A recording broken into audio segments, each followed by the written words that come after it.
kembali lagi bersama Senjini ya. Jadi untuk minggu-minggu ini aku akan bercerita seputar cerita horor. Oke, jadi langsung saja simak ceritanya. Semenjak 3 tahun lalu, Lebaran sudah berbeda. Ibu sudah tidak ada lagi bersama kami. Tuhan memanggilnya di awal tahun 2021. Beliau akhirnya kalah oleh komplikasi diabetes, jantung, dan gagal ginjal. Aku sudah hampir 8 tahun tidak tinggal berdekatan dengan kedua orang tua. Perjalanan hidup membawa aku tinggal di kota lain, beda provinsi. Mereka tinggal di kota Jakarta, justru aku yang pindah tinggal di daerah. Maka dari itulah setiap lebaran jika banyak orang pulang kampung, aku dan keluargaku justru pulang ke kota. Karena janggal juga jika aku menyebut ibu kota ke Jakarta dengan kampung.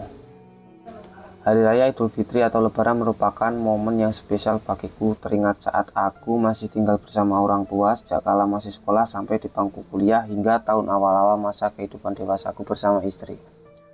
Setiap menjelang Lebaran, dapur menjadi lebih hidup oleh kesibukan ibuku yang sedang mengolah kue sampai panganan khas Lebaran seperti opor ayam dan lainnya.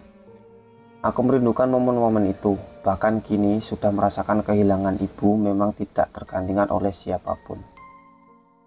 Daerah yang aku tinggali meski cukup jauh dari kota Jakarta namun masih dapat ditempuh dengan durasi perjalanan 6-8 jam.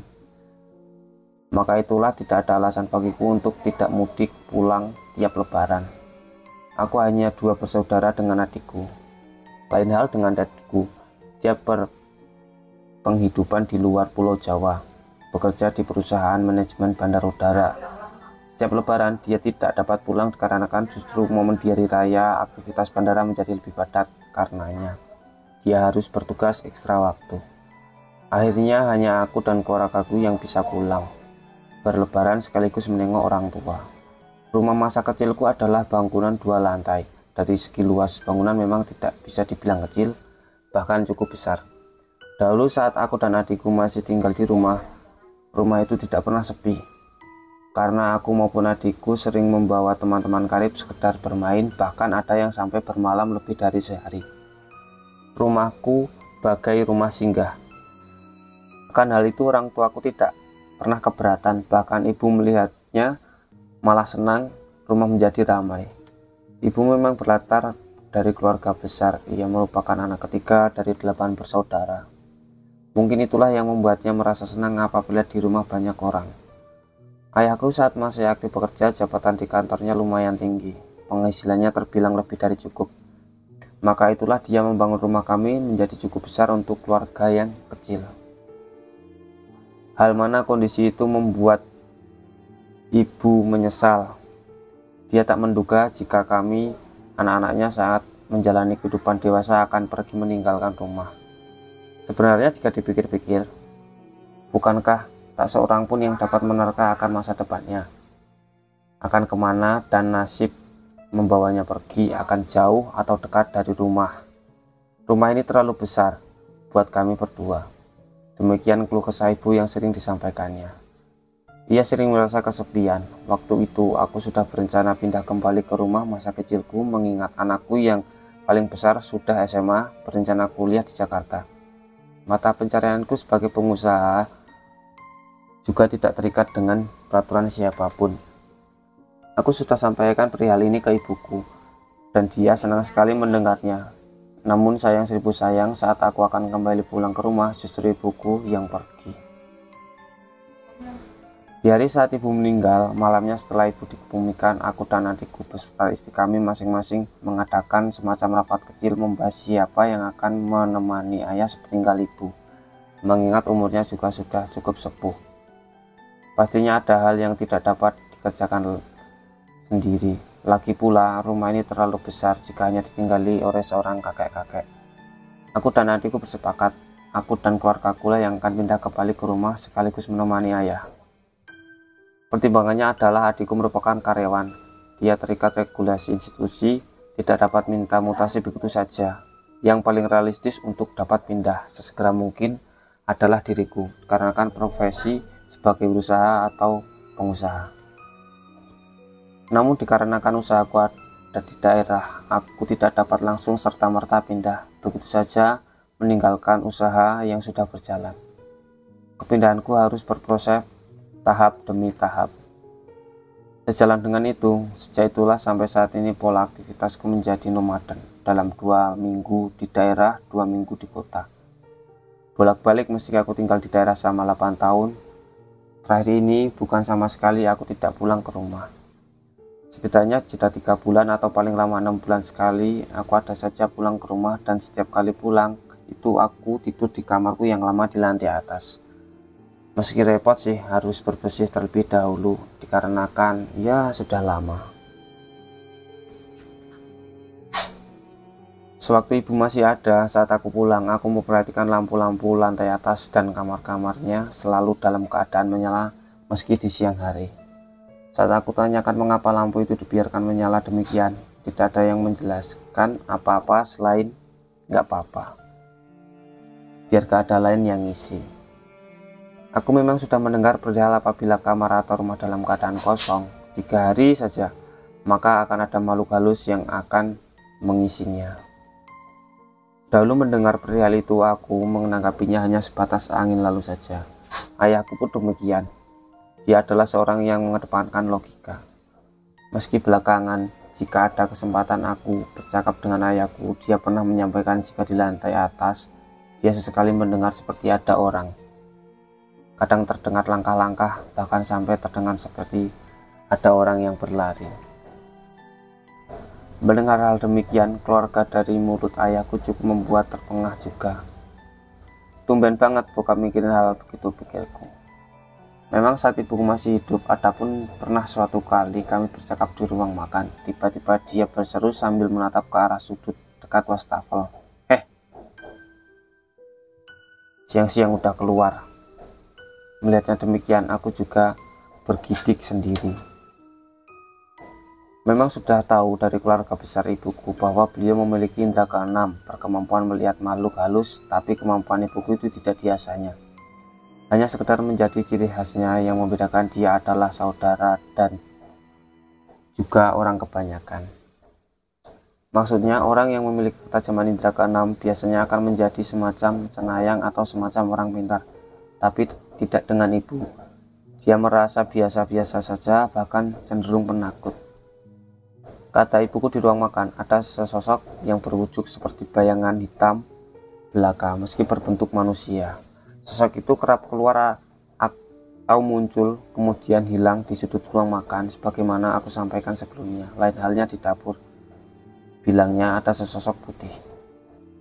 Pertama aku tak mengerti sosok putih apa yang dimaksudnya itu, hingga suatu hari saat aku sedang berkunjung ke rumah saat waktu subuh, aku terbangun dan bersiap melaksanakan sholat subuh. Di lantai atas tidak terdapat kamar mandi. Kamar mandi terletak di ruang bawah, tepatnya di bagian dapur, maka aku harus turun untuk mengambil air wudhu. Sekalian terlebih dahulu kencing dan membasuh muka dengan air untuk mengusir rasa kantuk yang masih tersisa. Di saat air kucucurkan dari keran, di antara suara gemericik air aku mendengar suara lain di luar. Bruk, bruk. Telinga kiriku menangkap suara tersebut. Aku merasa heran, bertanya sendiri, suara apa gerangan? Untuk memperjelasnya, aku matiin aliran air keran. Suara itu tidak terdengar. Kemudian aku menyalakan aliran keran air kembali. Dan lagi aku mendengar suara bruk, bruk.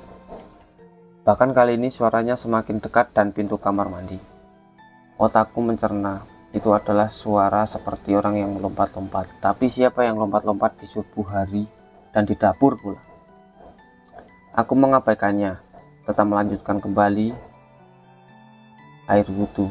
Kemudian suara itu terdengar lagi. Bruk, bruk. Kali ini semakin jelas terdengar. Suara seperti ada orang yang melompat itu berhenti tepat di depan pintu kamar mandi. Heran juga, padahal sebagaimana ayahku juga termasuk orang-orang yang mengedepankan logika. Aku tidak mudah percaya sesuatu di luar nalar yang berkenaan dengan hantu, setan, dan sejenisnya. Tapi suara itu membuat bulu kuduku meremang berdiri. dan aku merasa was-was, menduga-duga akan apa atau siapa yang sepertinya saat itu sudah berdiri persis di depan pintu kamar mandi. Saat akan membuka pintu kamar mandi, aku mengumpulkan nyali terlebih dahulu. Jantungku berdegup kencang. Namun ketika membuka pintu kamar mandi dengan cara segera, aku tidak melihat siapapun atau apapun di sana. Pada malam tertentu, aku juga kerap terbangun karena mendengar ada suara orang yang melangkah lalu lalang di luar kamar. Pada awalnya aku kira itu adalah ayah atau ibuku. Aku panggil mereka, "Pak, Mak." Tak ada yang membalas menyaut. Lalu aku membuka pintu, tidak ada siapa-siapa. Pernah juga saat ada suara seperti orang sedang berjalan itu, aku tak sengaja mendiamkan, tidak menyapa. Namun kemudian pada bagian bawah celah pintu aku melihat bayangan kaki yang sedang berdiri saja persis di depan pintu kamarku. Lalu dengan hati yang berdebar aku menunggu apa yang akan terjadi. Ternyata bayangan sosok itu hilang begitu saja. Demikian jika mendengar langkah-langkah atau melihat sosok bayangan di depan pintu kamar, akhirnya aku diamkan saja. Lama-lama rasa takutku hilang. Aku sepertinya menjadi terbiasa atau bahkan sudah saling mengenal.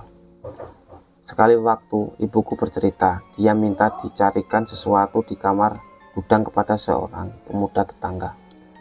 Kamar gudang letaknya juga di lantai atas, namun yang terjadi kemudian pemuda itu turun tangga dengan terbirit-birit. Ibu bertanya, "Ada apa?" Pemuda itu menjawab dengan gemetaran bahwa sedari awal masuk kamar gudang, hawanya sudah beda. Dia merasakan hawa panas yang berlebih juga lembab. Saat mencari barang yang dia maksud, dia merasakan tidak nyaman, seperti ada yang memperhatikannya. Namun kemudian membuatnya sontak lari terbirit-birit karena tidak kuat adalah dia melihat boneka karakter anak perempuan yang tangannya bergerak seolah melambai kepadanya. Aku menduga boneka di gudang itu adalah kepunyaan anak perempuanku yang saat dia masih balita. Sebagaimana aku sudah sampaikan awal-awal menikah, sampai anak perempuanku duduk di sekolah dasar kelas 3, aku sekeluarga memang sempat tinggal di rumah bersama orang tuaku. Sekarang ini untuk sementara aku menjalani pola hidup nomaden. Aku membagi waktu di desa dengan di kota. Anak perempuan pertamaku sudah lulus SMA dan sebagaimana rencana dia melanjutkan kuliah di Jakarta. Tinggalnya tentu saja di rumahku. Keberadaan anakku di rumah menjadi sekalian menemani ayahku pasca ibuku meninggal, seolah Tuhan sudah mengatur demikian. Istriku sementara masih di daerah mengurus operasional usaha. Saat ini kami sedang mengkader karyawan yang bisa dipercaya agar pada waktunya kami pindah sekeluarga nanti kegiatan operasional usahaku sudah bisa dilakukan kepada karyawan yang terpercaya tersebut. Anakku yang bungsu saat ini masih duduk kelas 11 SMA atau kelas 2. Rencananya saat si bungsu lulus SMA lah kami sekeluarga baru pindah kembali ke rumah di Jakarta. Di lantai atas rumahku ada 4 ruangan. 2 kamar yang cukup besar adalah dahulu kamarku, yang satunya lagi kamar adikku. Lalu 1 kamar yang luasnya tidak terlalu besar. Maksud awal adalah dijadikan kamar pembantu rumah tangga sekaligus dijadikan ruang setrika pakaian. 1 ruangan lagi letaknya di ujung adalah difungsikan sebagai gudang. Anakku menempati kamar yang dahulu adalah kamarku, sedangkan aku sekarang menempati kamar yang dahulu adalah kamar adikku. Suatu malam sekitar 12 jam dini hari, aku mendengarnya berteriak histeris. Teriakannya sontak membuatku terbangun dan segera berlari menuju kamarnya. "Kenapa kamu, Nak?" tanyaku kepadanya. Aku melihat keningnya dibasahi peluh keringat padahal kamarnya ber-AC.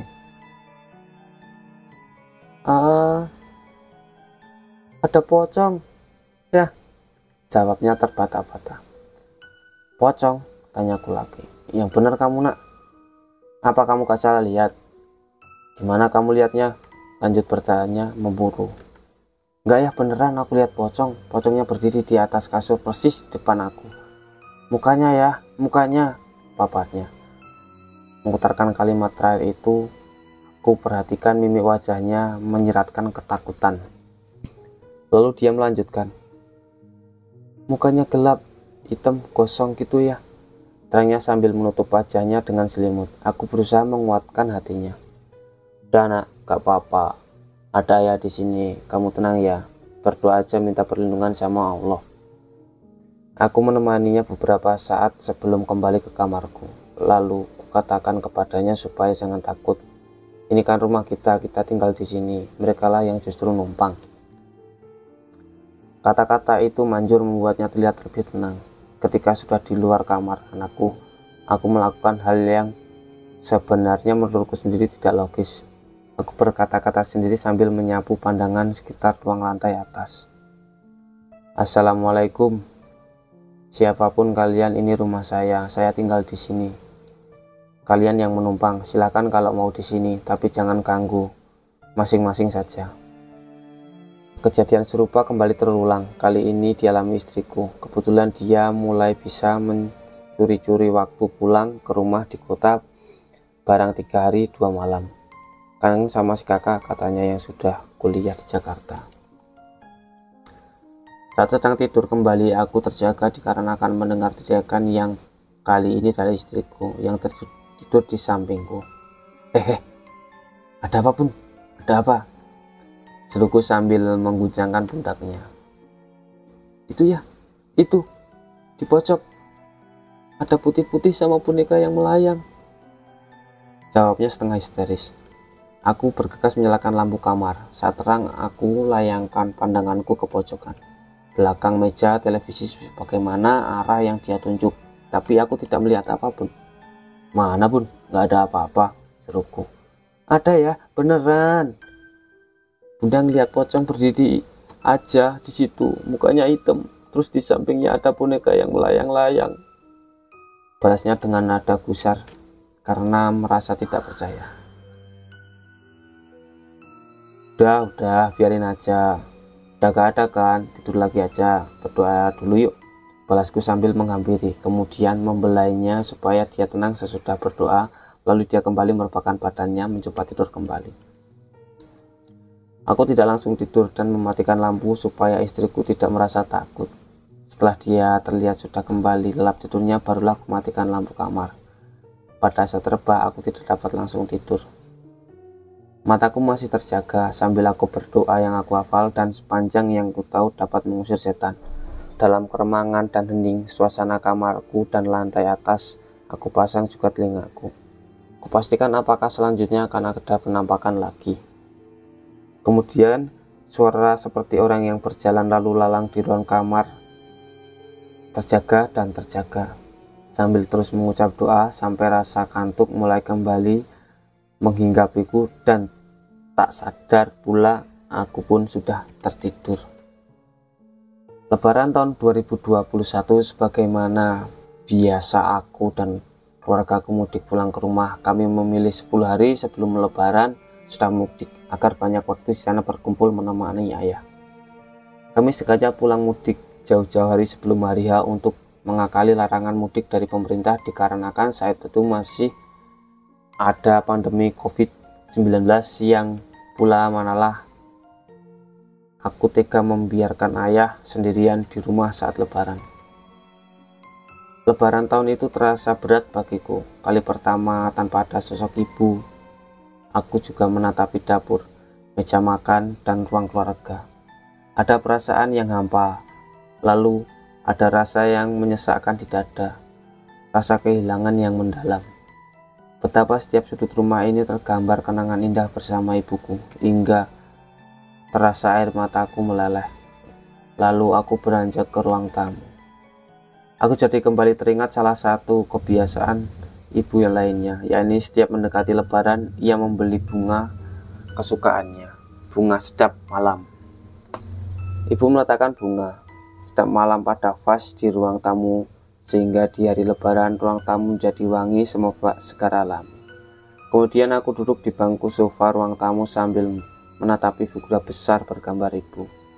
Melihat senyumannya yang tersungging, tatapan matanya yang meneduhkan, dan kemudian ingat sukacitanya saat di hari lebaran. Kali ini tenggorokanku terasa tercekat, aku menahan tangis. Tiba-tiba hidungku menangkap wangi yang tak asing, wangi yang setiap lebaran memenuhi ruang tamu. Wangi bunga kesukaan ibu, wangi bunga sedang malam. Aku bergumam lirih, "Mama,